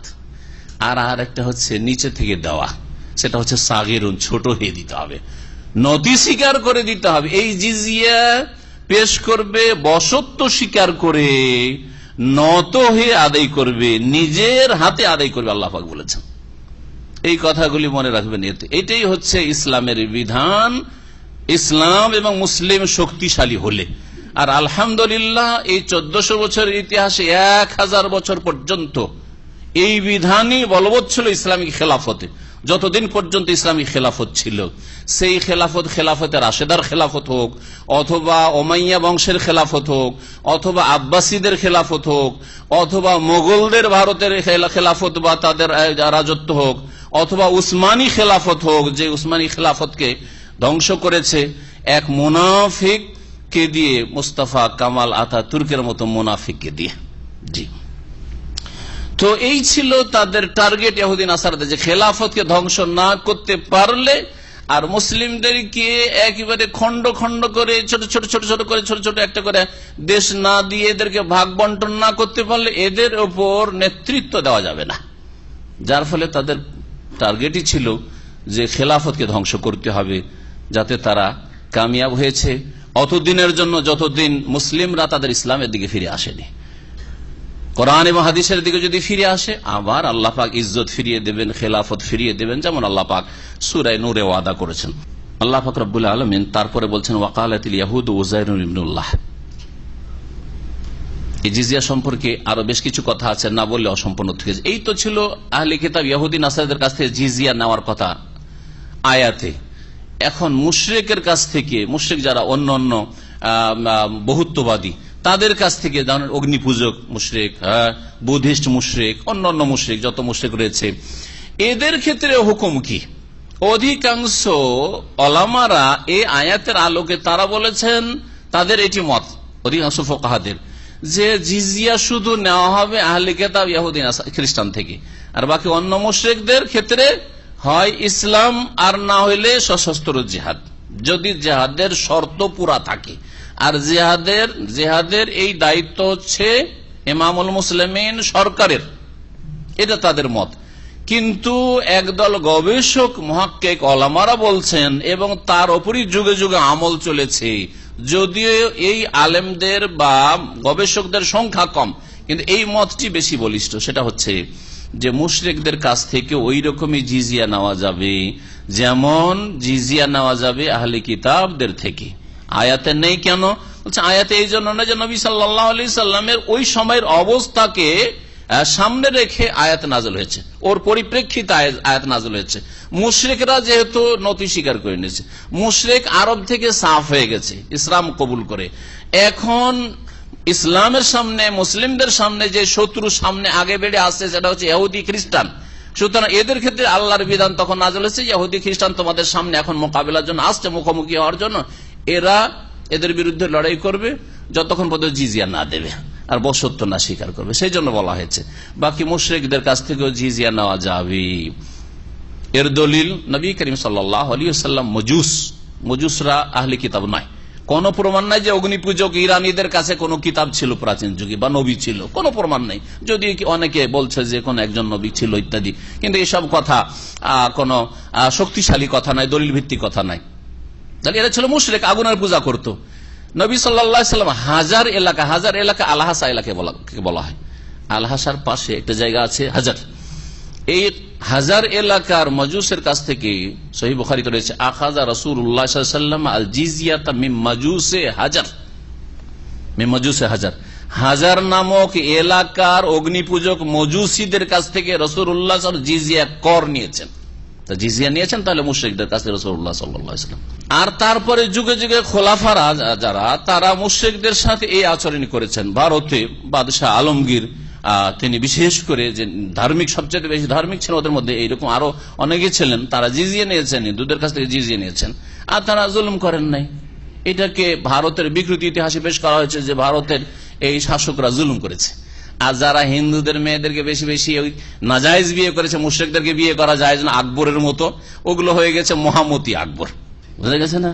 যেহেতু ওদের জামাই হয়েছে, সেই জন্য জামাইয়ের আদরে তাকে মহামতি বানিয়ে দেওয়া হয়েছে। আর ইসলামের দুশ্মনী করতে পেরেছে, সেই জন্য দ্বীনে ইলাহি সে পয়দা করে মুরতাদ হতে পেরেছে, সেই জন্য মহামতি হইতে পেরেছে। আর বাদশাহ আলমগীর আওরঙ্গজেব তাদের কাছে কট্টরপন্থী, গোড়া আর অমক আর তমক, এগুলি হচ্ছে ভারতের বিকৃত ইতিহাস। অথচ সবচেয়ে বেশি ন্যায় পরায়ণ মোগলদের মধ্যে বাদশাহ আওরঙ্গজেব আলমগীর ছিলেন রাহিমাহুল্লাহ। জিজিয়া কতটা আপনি চিন্তা করেন, জিজিয়া না বললে বুঝবেন না। জিজিয়া মাত্র 1 দিনার অথবা 2 দিনার। আর যদি মুসলিম খলিফা শাসক মনে করে যে এর বেশির ওপর শর্ত করব, করার অধিকার আছে। 1 দিনার অথবা 2 দিনার, 1 দিনারে মাত্র 5 গ্রাম সামান্য হয়, 5 গ্রাম। তাহলে 2 দিনার নিলে 10 গ্রাম, সারা বছরে মাত্র 5 গ্রাম স্বর্ণ দেবে। 5 গ্রাম স্বর্ণ একজন মাথা প্রতি, একজন অমুসলিম মুশরিক কি করবে? 5 গ্রাম মাত্র দেবে। একজন মুসলিম জাকাত কত টাকার জাকাত দেয় চিন্তা করুন তো। যদি ইসলামিক স্টেট হয় তাহলে সরকারকে জাকাত দিতে হবে, কারণ আল্লাহ বলেছেন, সরকার বলেছে জাকাত গ্রহণ করো, খুজ মিন আমওয়ালিহিম সাদাকা, ওদের ধন সম্পদের হিসাব করে সাদাকা জাকাত নাও। নবী করিম সাল্লাল্লাহু আলাইহি ওয়াসাল্লাম জাকাত আদায় করেছেন। হ্যাঁ, জাকাত আদায়কারী লোকদেরকে পাঠিয়েছেন, উটের জাকাত, গরু ছাগলের জাকাত ইত্যাদি সবগুলি এগুলি হাদিসে বর্ণিত হয়েছে। তাহলে সামান্য 5 গ্রাম করে একজন মুসলিম দেয়। এর বিনিময়ে দেশে একজন নাগরিক হিসাবে সার্বিক নিরাপত্তা পায়, তার জানের নিরাপত্তা, মালের নিরাপত্তা, তার ধর্মের নিরাপত্তা। সে তার বাতিল ভ্রান্ত ধর্মের ওপর, দিনে হক নয়, হ্যাঁ, তারপরে তার উপর সে অটল থাক, কোনো অসুবিধা নেই, কেউ তার চাপ সৃষ্টি করবে না। সরকারের ফরজ হবে তার হেফাজত, সুরক্ষার ব্যবস্থা, নিরাপত্তার ব্যবস্থা করা, তার জন্য সুবিচার করা। কেসে যদি দেখা যায় যে মুসলিম জুলুম করেছে, মুসলিমকে শাস্তি দেওয়া। আর এগুলির প্রমাণ রয়েছে ইসলামের ইতিহাসে, ইসলামী খেলাফতের ইতিহাসে, মোগলদের ইতিহাসে, যে হিন্দু কেসে জিতেছে বাদশাহ আলমগীর আওরঙ্গজেবের জামানায়, আর মুসলিম হেরেছে, কারণ মুসলিম অন্যায় করেছিল।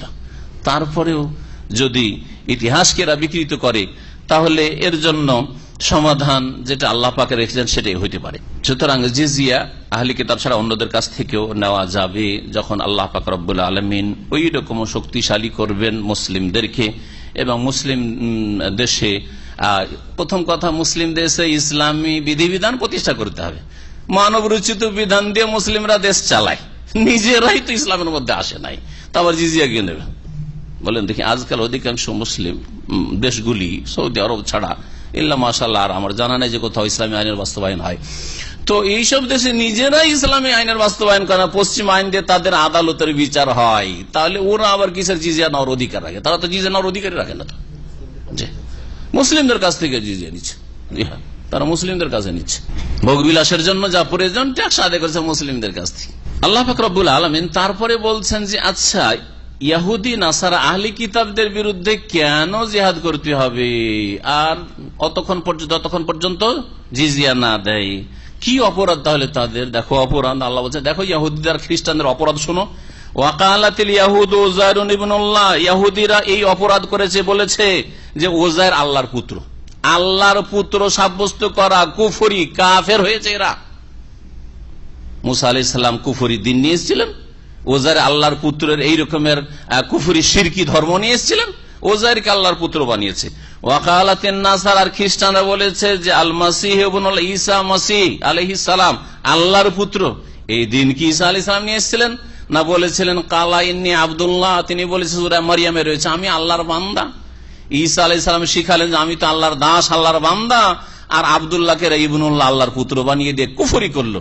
এই চরম অপরাধ করেছে এরা, শিরক করেছে এরা, কুফরি করেছে, আল্লাহর সন্তান সাব্যস্ত করেছে। সুতরাং এদের এই পানিশমেন্টই হবে, হয় তাদের বিরুদ্ধে জিহাদ করো অতক্ষণ পর্যন্ত যতক্ষণ পর্যন্ত তারা জিজিয়া না দেয়। জিজিয়া দিয়ে দেয় তো ভালো কথা, আর জিজিয়া না দিলে জিহাদ চলবে।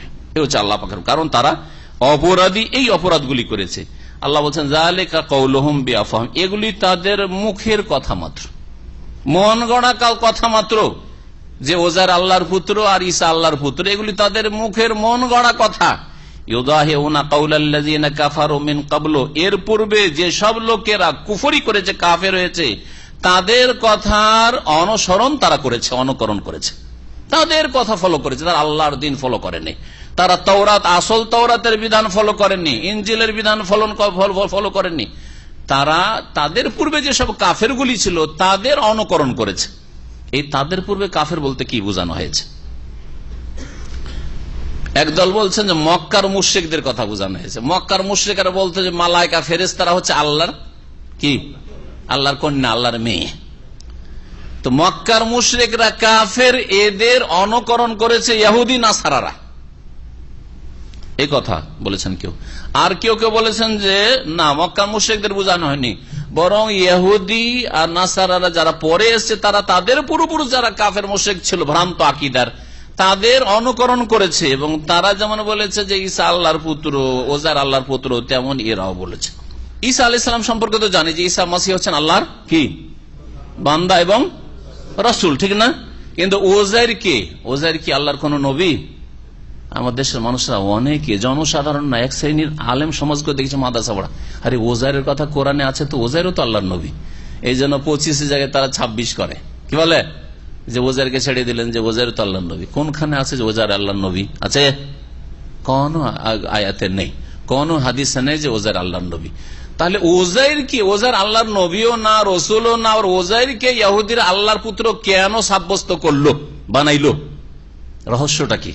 এই রহস্য সম্পর্কে মুফাসসিরিনগণ লিখেছেন যে ইহুদিদের ওপর রোমান পৌত্তলিক মুশরিক যারা পুতুল পূজারী, এদের বড়ই জুলুম অত্যাচার, ওদের যারা জালেম শাসক ছিল, রাজারা ছিল, তাদের বড়ই জুলুম অত্যাচার চলেছে।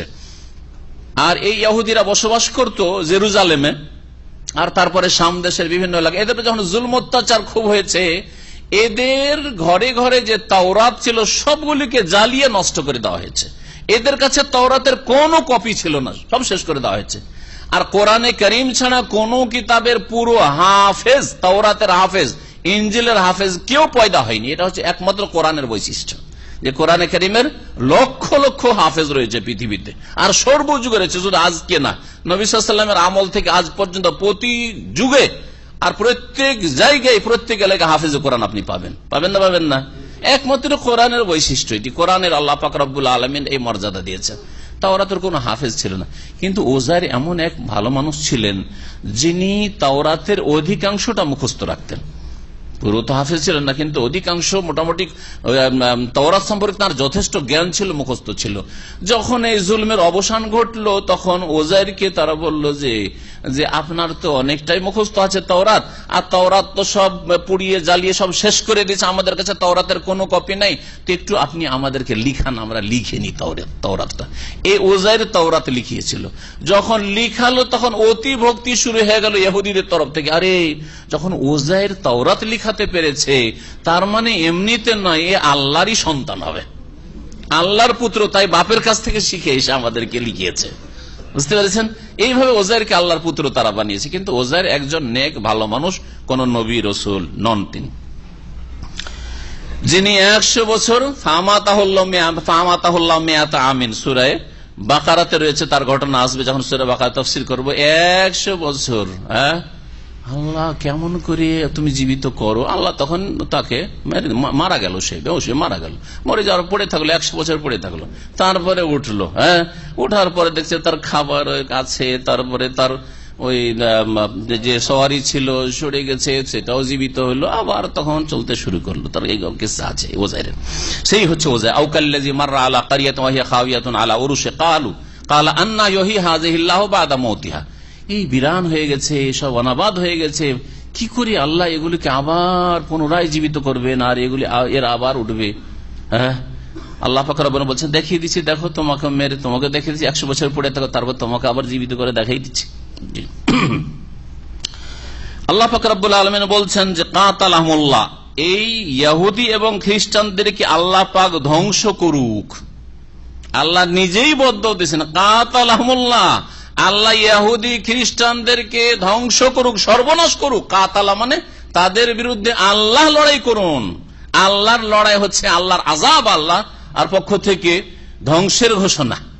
এদেরকে আল্লাহ ধ্বংস করবেন, শুধু দাঁড়াবার প্রয়োজন রয়েছে, দাঁড়াচ্ছেন না, খালি ফিল্ডে গোল দিচ্ছে। এই জন্য জি, ইন তানসুরুল্লাহ ইয়ানসুরকুম, জি, যেহেতু আল্লাহর দিনে সাহায্য করছেন না দিনে হকের অনুসারীরা, সেই জন্য ফাঁকা ফিল্ড পেয়েছে এরা। জি, না হলে আল্লাহ বলছেন কাতালাহুমুল্লাহ, এটা আল্লাহ পাকের কথা, আর আল্লাহর কথা সত্য। সাদাকাল্লাহ। ওমান আসদাকু মিনাল্লাহি হাদিস, আল্লাহর চাইতে কার কথা অধিক সত্য হইতে পারে? ওমান আসদাকু মিনাল্লাহি কিলা, আল্লাহর বচনের চাইতে বেশি আর কার বচন অধিক সত্য হইতে পারে? এ হচ্ছে কোরআনে কারীমের ঘোষণা। তো আল্লাহ বলছেন আন্না ইউফাকুন, এরা কোথায় উল্টো দিকে ফিরে যাচ্ছে, কোথায় উল্টো দিকে ফিরে যাচ্ছে, এরা সঠিক পথের দিকে আসছে না। ইত্তাখাযু আহবারহুম ওয়া রুহবানাহুম আরবাবা মিন দুনিল্লাহ ওয়াল মাসীহা ইবনে মারইয়াম ওয়া মা উমিরু ইল্লা লিয়াবুদু ইলাহান ওয়াহিদা লা ইলাহা ইল্লা হুয়া সুবহানাহু আম্মা ইউশরিকুন।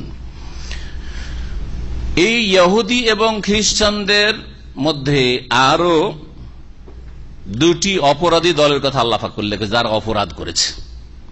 আর সামনে গিয়ে আর একটি অপরাধী দলের কথা আল্লাহ পাক উল্লেখ করবেন। এই তিনটি দলের কারণে, তিনটি গোষ্ঠীর কারণে মানব জাতি পথভ্রষ্ট হয়েছে। একটা হচ্ছে আহবার, আর একটা হচ্ছে রোহবান। আল্লাহ পাক বলছে ইত্তাখাযু আহবারহুম ওয়া রুহবানাহুম আরবাবা মিন দুনিল্লাহ, তারা অর্থাৎ ইহুদি খ্রিস্টানরা, আহবারহুম, ইত্তাখাযু মানে হচ্ছে তারা বানিয়ে নিয়েছে, ইত্তাখাযু মানে বানিয়ে নেওয়া, সাব্যস্ত করেছে, বানিয়ে নিয়েছে। আহবারহুম হাবরুনের বহুবচন, হাবরুন মানে হচ্ছে ইহুদিদের ধর্মগুরু, ইহুদিদের ধর্মের পণ্ডিত, তাদের পণ্ডিতদেরকে। ওয়া রুহবানাহুম, রাহেবের বহুবচন রুহবান, তাদের পুরোহিতদেরকে, দরবেশদেরকে কি বানিয়ে ফেলেছে? আরবাবান, প্রভু বানিয়ে ফেলেছে, মিন দুনিল্লাহ, আল্লাহকে বাদ দিয়ে। আল্লাহকে বাদ দিয়ে তারা তাদের পণ্ডিতদেরকে আর পুরোহিতদেরকে কি করেছে? রব বানিয়ে ফেলেছে, প্রভু বানিয়ে ফেলেছে, বিধানদাতা বানিয়ে ফেলেছে। কেমন করে?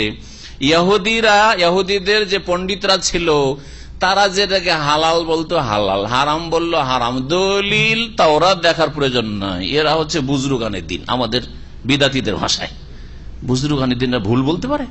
অসম্ভব কথা। অথচ শিরক আর বিদাতে ভরা আছে তাদের। কিন্তু এত বড় বুজুর্গ ছিলেন, এরা আকাবের ছিলেন, হ্যাঁ, আর এদের বিরুদ্ধে কথা বলে। এই এক দল ইহুদিদের পণ্ডিতদের কথা বলা হয়েছে। তার মানে এতে থেকে ইঙ্গিত করা হয়েছে কোন দিকে? যে কোন ধর্মের যারা বাতিলপন্থী মোল্লা, শিরক বিদআতের প্রচার প্রসার করে থাকে, যাদেরকে আল্লাহ জ্ঞান দিয়েছিল কিন্তু সত্য জ্ঞানের প্রচার করেনি, আল্লাহর সত্য দিনের প্রচার করেনি, তাদের দুনিয়ার পার্থিব স্বার্থকে ঠিক রাখার জন্য তারা তাদের এই স্বার্থ ঠিক রেখে তাদের ধর্মকর্ম প্রচার করেছে। এইরকম যদিও হাবর ইহুদিদের আলেমদের বলা হয়, কিন্তু এই আয়াত আম নাযিল হয়েছে ইহুদি খ্রিস্টানদের ক্ষেত্রে, কিন্তু আয়াতের বিধান সকলের জন্য শামিল।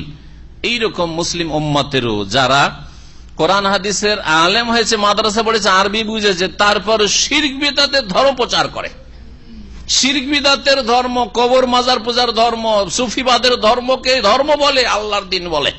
জি, এদেরকে রব বানিয়ে ফেলেছে, কারণ এদের অন্ধ অনুসরণ করে।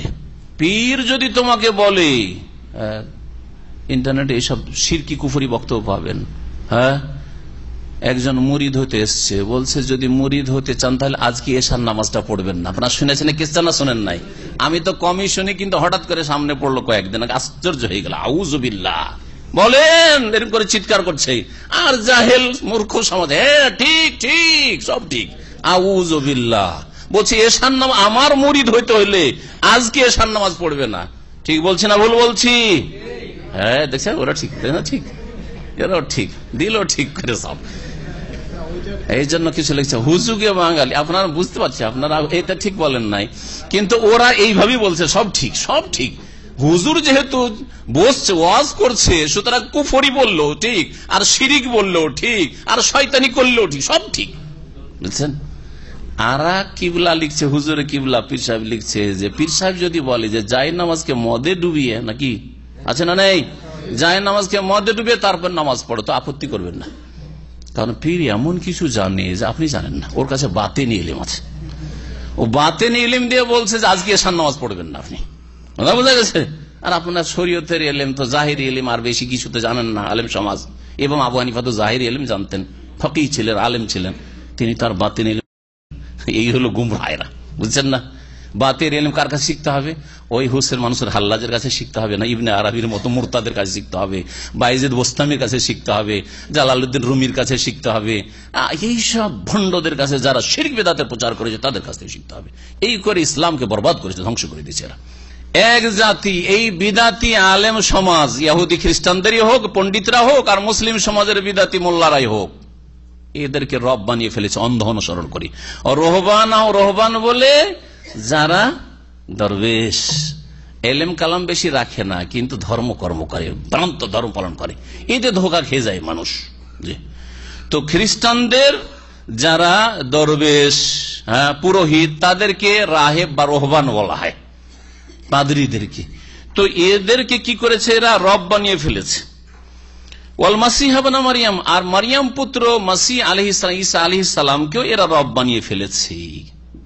ওমা উমিরু ইল্লা লিয়াবুদু ইলাহা ওয়াহিদা, অথচ তাদেরকে একমাত্র নির্দেশ দেওয়া হয়েছে যে তারা যেন এক উপাস্য ইলাহ আল্লাহ পাক রব্বুল আলামিনের ইবাদত করে, লা ইলাহা ইল্লাহু, কারণ তার ছাড়া আর কোন সত্য মাবুদ নেই। তার আদেশ নিষেধ ছাড়া অন্ধভাবে কারো আদেশ নিষেধ মানা যাবে না। লা ইলাহা ইল্লাহু, তার ইবাদত বন্দেগীর একটা দিক হচ্ছে আনুগত্য, আদেশ নিষেধ মানা। একমাত্র আল্লাহ রাব্বুল আলামিন যা রাসূলের মাধ্যমে এসেছে, আল্লাহ এবং তার রাসূলের কথা অন্ধভাবে মানা ছাড়া কারো কথা অন্ধভাবে মানা যাবে না। সুবহানাহ, আল্লাহ পাক পাক পবিত্র সমস্ত শরীক হওয়া থেকে, তার সুবহানাহু আম্মা ইউশরিকুন, আল্লাহ পাক পাক পবিত্র আম্মা ইউশরিকুন, ওই সমস্ত ভ্রান্ত মতবাদ থেকে যা তারা শিরকের আকারে করে থাকেন। বলছিলাম যে এই দুটো জাতি মানুষকে ধ্বংস করেছে।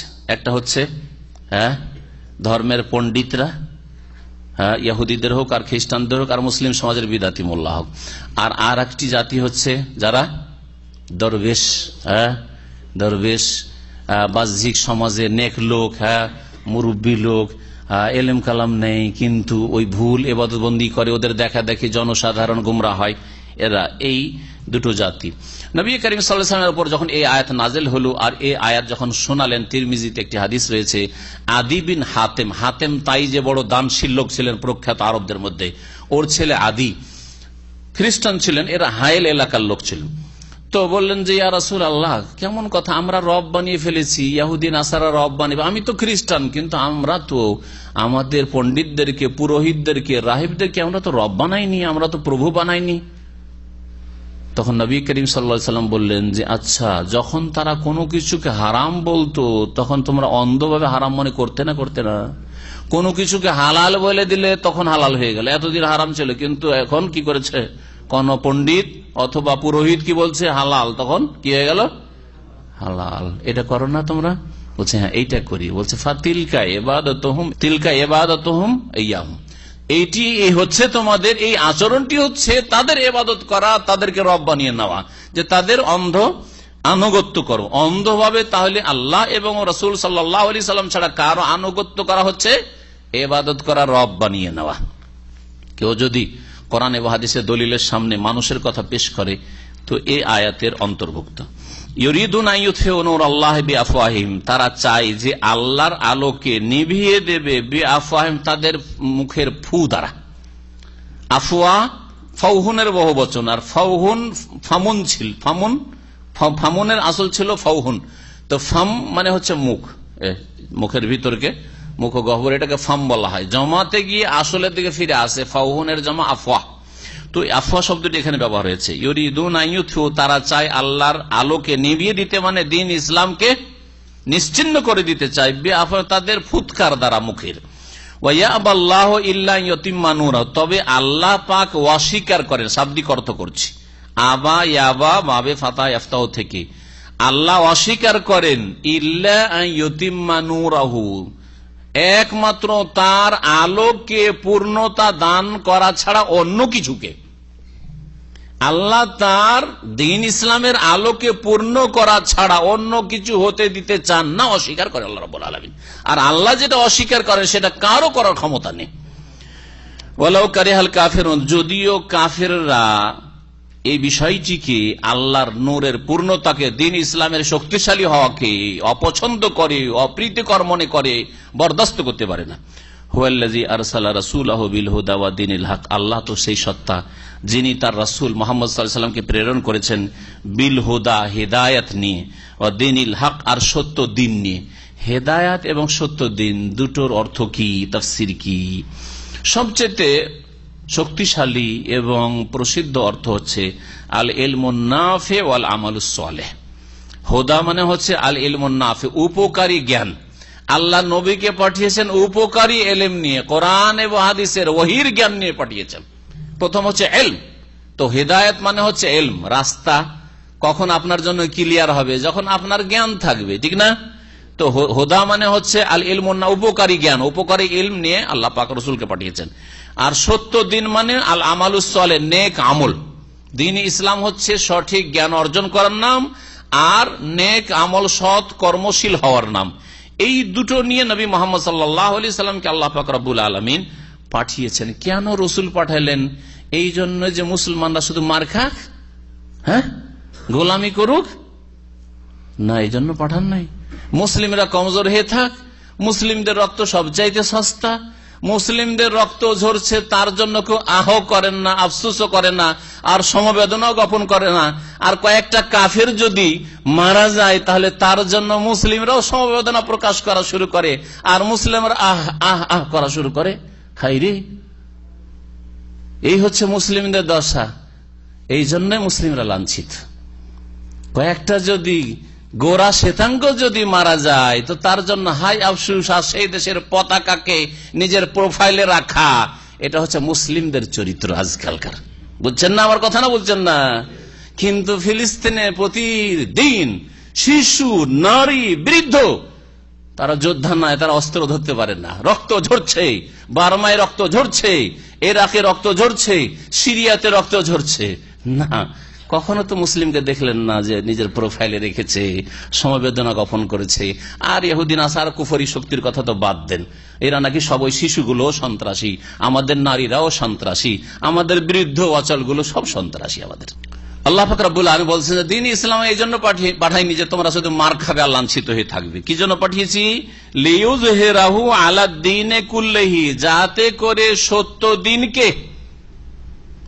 দিনকে আল্লাহ পাক বিজয়ী করে দেন সমস্ত মতবাদের উপর, সমস্ত ধর্মের উপর, সমস্ত দিনের উপর।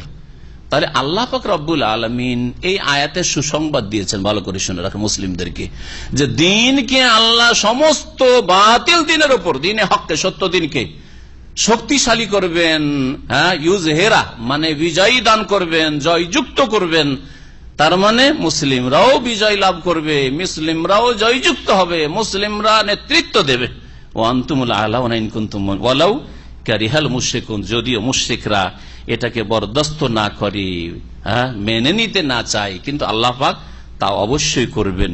কিন্তু যেমন বললাম যে মুসলিমদেরকে আল্লাহর দিনের দিকে ফিরে আসতে হবে, মুসলিমদেরকে সত্যিকার অর্থে আল্লাহর দিনের সামনে আত্মসমর্পণ করতে হবে, রাসূলুল্লাহ সাল্লাল্লাহু আলাইহি ওয়াসাল্লাম নিয়ে আসা বিধানের সামনে আত্মসমর্পণ করতে হবে।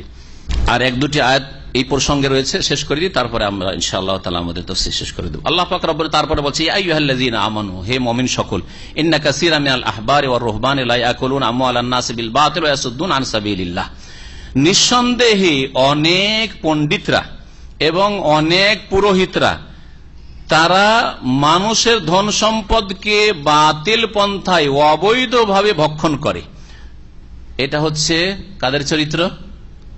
অনেক পণ্ডিতদের আর অনেক পুরোহিতদের, সকলের কথা আল্লাহ বলেন কাসীরাম মিনাল আহবার। তাহলে অধিকাংশ যারা ধর্মগুরু, পণ্ডিত, ইহুদি খ্রিস্টানদের এবং মুসলিম উম্মত সম্পর্কে নবী করিম সাল্লাল্লাহু আলাইহি ওয়াসাল্লাম ভবিষ্যৎবাণী করে, লা তাত্তাবিউনা সানানা মান কানা ক্বাবলাকুম বা সুনানা মান কানা ক্বাবলাকুম, দুটোই পড়া যেতে পারে।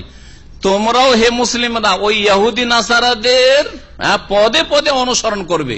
শুধু মুসলিম সমাজেরও বিদাতি মোল্লা মাদ্রাসা পড়াগুলো, শিরকের ধর্ম যারা প্রচার করে থাকে ওই রকম মোল্লা, আর যারা বিদাতি তরিকাতে আমল করে থাকে আবেদ, এরা কি করে? অনেকের ধন সম্পদ অবৈধ পন্থায় ভক্ষণ করবে। করছে না? ইহুদি খ্রিস্টানদের মধ্যে কিছু উল্লেখ করেছে, মুফাসসিররা উল্লেখ করে, এরা কিভাবে মানুষকে শোষণ করত, টাকা পয়সা টানতো। এরা এখন পর্যন্ত যে খ্রিস্টান ধর্মের যারা ধর্মগুরু তারা চেক লিখে দেয় মাগফিরাতের, যেটাকে বলা হয় সুকুকুল গুফরান, অর্থাৎ যে কোনো চার্চের যে পণ্ডিত পাদ্রী রয়েছে তার এই ক্ষমতা আছে, আল্লাহ প্রদত্ত ক্ষমতা, যে তোমাকে মাফ করার একটা চেক লিখে দিলাম, যখন তুমি মরবে এই চেকটা সাথে নিয়ে যাবে, আল্লাহকে দেখাবে যে আমাকে মাপের ঘোষণা আমার পাদ্রী সাহেব করে দিয়েছে। জি, আর এই দিয়ে টাকা ইনকাম করে তারা। জি, এটা তাদের একটা ধর্মের একটা পার্ট। ইহুদিরা ঘুষখোর জাত, ঘুষ খেত, ঘুষ খেয়ে ফতোয়া বদলে দেওয়া। কারোর জন্য একটা হালাল করা প্রয়োজন, এটা হালাল করতে হবে, আমার বিবিটা হালাল করতেই হবে। হ্যাঁ, চলো অসুবিধা নেই, হালাল করে দিলাম, এই জিনিসটা আমার হালাল করতে হবে, হালাল। তো এই ঘুষ খাওয়া তাদের কাজ ছিল। ঘুষ খেয়ে বকশিস খেয়ে ফতোয়া দেওয়া আমাদের মুসলিম সমাজও আছে না? নেই? আছে। যদি ভালো কিছু খাওয়াইতে পারেন তাহলে নিজের মন মতায় ফতোয়া নিয়ে নেন। যদি একটা ধমক দিতে পারেন তাহলে ভাই সহি কথা, সহি আকীদা নিয়ে গেছেন আপনি, হয়তো আর একটা আলেমকে কোন রকম করে একটু বুঝিয়ে নিয়েছেন, আর সে হয়তো আপনার সাপোর্ট করতে যাচ্ছে, কিন্তু গ্রামের কিছু বিদ্যার্থীরা আছে ধমক দিচ্ছে, আপনি কি এর সাপোর্ট করছেন? হ্যাঁ, ইয়ে নতুন কথা নিয়ে এসছে, কোথা থেকে শুরু, এইসব কথা কি বলছেন? ভয় পেয়ে গেলেন যে চাকরি যাবে আমার, ঠিক না? আর যদি এদেরকে রাজি রাখি তো ইনকাম আছে। আমাদের ধর্ম ব্যবসা, অনেকগুলি ধর্ম ব্যবসা আছে, তাবিজে ধর্ম ব্যবসা, নামাজের কাফারার পয়সার ব্যবসা, ঠিক না? আর কোরআন খানির ব্যবসা, মাজার ব্যবসা, আর কিছু খতমের ব্যবসা, মিলাদের ব্যবসা, এই ব্যবসাগুলি উঠিয়ে দেওয়া হয়তো কটা পয়সা বেতন, এই বেতনে চলে হুজুরদের? এই বেতনে চলবে না। এই জন্য সব এইসব ধর্ম ব্যবসা হারাম ব্যবসা। লায়াকুলুন আমওয়ালান নাস বিল বাতিল, বাতিল পন্থায় মানুষের পয়সাগুলি খায়। হ্যাঁ, বকশিস গুলো পায়, মরণ নামে যেসব বকশিস হয়, কিন্তু এই দিয়ে বকশিস হয় না, গোনা মাফ হয় না। এই যে মরণ নামে খাবার তৈরি করে, খাবার কালকে এক লোক টেলিফোন করছে বাংলাদেশে, বলছে যে কত টাকা খরচ, বলছে যে 15 লাখ টাকা খরচ করবে বাপের জন্য, 15 লাখ টাকা খরচ করবে। আমি বললাম যে তিনটা ক্ষতি, 15 লাখ টাকা লস, 2 নম্বর বিদাতের গুনাহ, 3 নম্বর মাইয়াত জিরো, কিছুই নেকি পেল না, আপনারাও নেকি পেলেন না, মাইয়াতও নেকি পেল না, 3 ক্ষতি। ভালো করে শুনে রাখেন, মন গড়া কথা বলছে না, না হয় আল্লাহ পাক হিসাব নেবেন।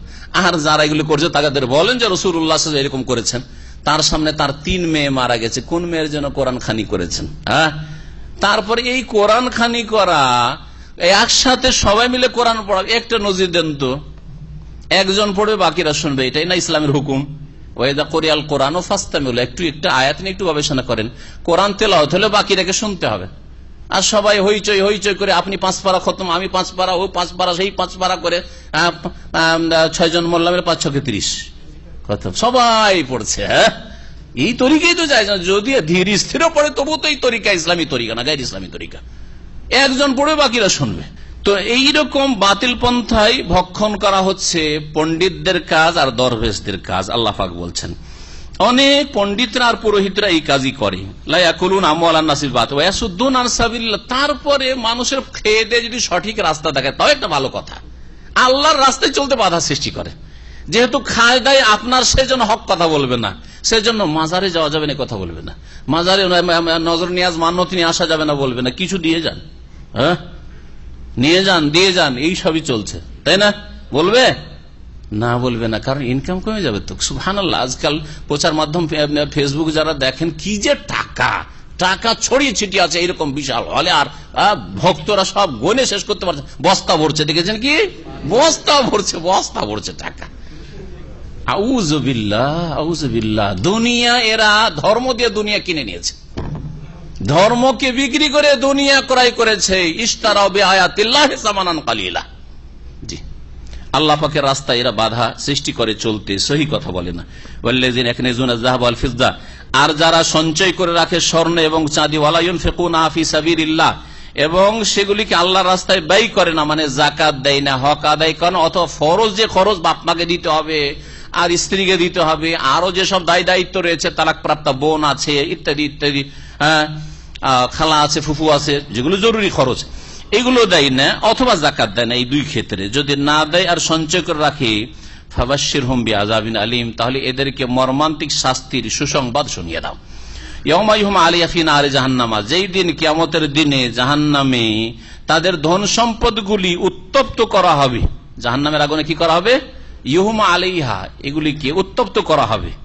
তারপরে ফাতুকুয়া বিহা জিবাহুহুম ওয়া জুনুবুহুম ওয়া যুহুরুহুম, আর এই সঞ্চিত ধন সম্পদগুলি আগুনে, জাহান্নামের আগুনে উত্তপ্ত করে, গরম করে, তারপর তা দিয়ে তাদের ললাটে, জেবাহ, জাবহাতুনের বহুবচন, কপাল দাগা, সামনের দিকে চারিদিক থেকে দাগানো হবে।